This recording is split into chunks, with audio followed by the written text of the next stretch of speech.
오늘 첫 시간에는 일단 내 믿음의 분량이 믿음의 반석에는 서 있는가, 이것부터 점검해 볼 수 있도록 그 기준들을 제시해 드리려고 합니다.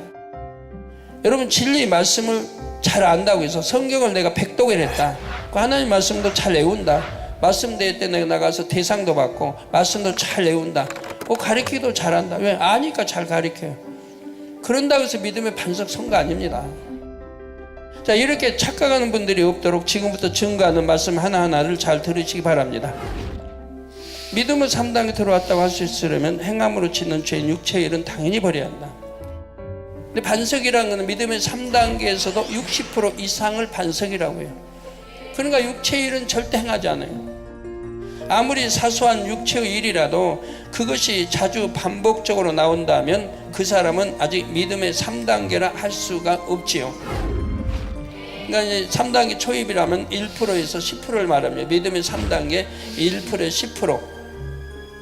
여기서 더 나아가 육신의 일, 즉 마음과 생각으로 짓는 죄 중에서도 웬만한 것은 다 버린 상태가 되어야 비로소 믿음의 반석에 섰다 할 수가 있죠.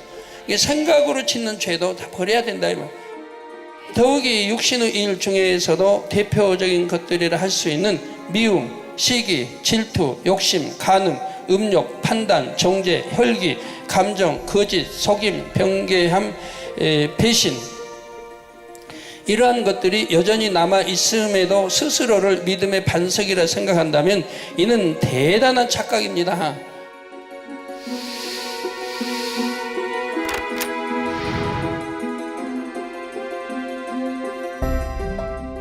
자신이 믿음의 반석에 섰는지를 분별할 수 있는 기준, 첫째는 혈기입니다.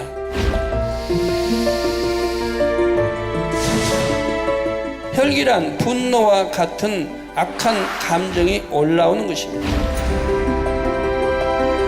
이 혈기 낼 때 분노도 같이 마음에서 일어나지요. 예, 분노와 같은 악한 감정이 올라오는 것이라 이 말입니다. 이러한 혈기를 참지 못하면 욕설이나 폭행 등 거친 말과 행동이 나오죠. 하지만 적어도 믿음의 3단계라면 혈기가 난다고 해서 그것을 행함이나 말로 쏟아내지는 않습니다. 순간 났던 거 절제해버리고, 그리고 참아버리고, 그리고 빼내버리기 위해서 금식도 하고 이렇게 하는 거죠. 그 난 것까지 없애버리기 위해서. 물론 믿음의 3단계에서도 아직은 육신의 일이 남아있기 때문에 혈기가 날 때 속에서는 끓어오르기도 하죠.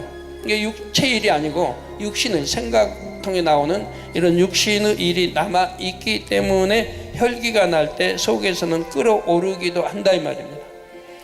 다만 그것을 눌러 참는 것뿐입니다.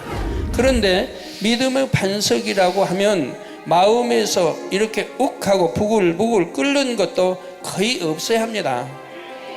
아무리 화가 날 일이 있다 해도 믿음의 반석이라면 화낼 이유도 없고 그렇게 나야 할 이유도 없는 거예요. 믿음의 반석이라면. 간혹 어떤 분은 혈기를 내면서도 이것은 짜증을 내거나 화를 내는 것이 아니라 상대를 깨우쳐 주기 위한 것이다 라고 이유나 변명을 대는 경우가 있습니다. 이런 것도 이유 변명도 다 버리시기 바라요. 그게 끈질기게 그래서 사단이 물고 늘어지니까 못 버리도록. 의분을 내는 것이야, 의분을 내는 것이라고 말하기도 합니다. 물론 중심은 아버지 하나님만 아십니다. 그러나 진정 영으로 변화되기 원한다면 스스로 자신의 모습에 대해 솔직해야 됩니다.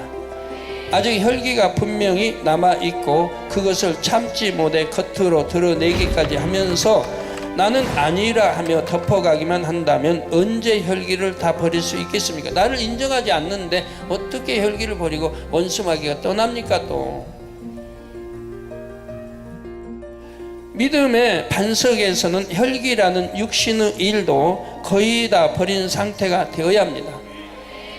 거의 다 버려서 생각 속에서도 그런 게 나타나지 않아야 되는 거예요. 그런데 아직까지 짜증 섞인 말이나 감정이 담긴 말을 툭툭 던지는 모습이 있다면 이제라도 자신의 믿음을 다시 한번 점검해 보시기를 바랍니다.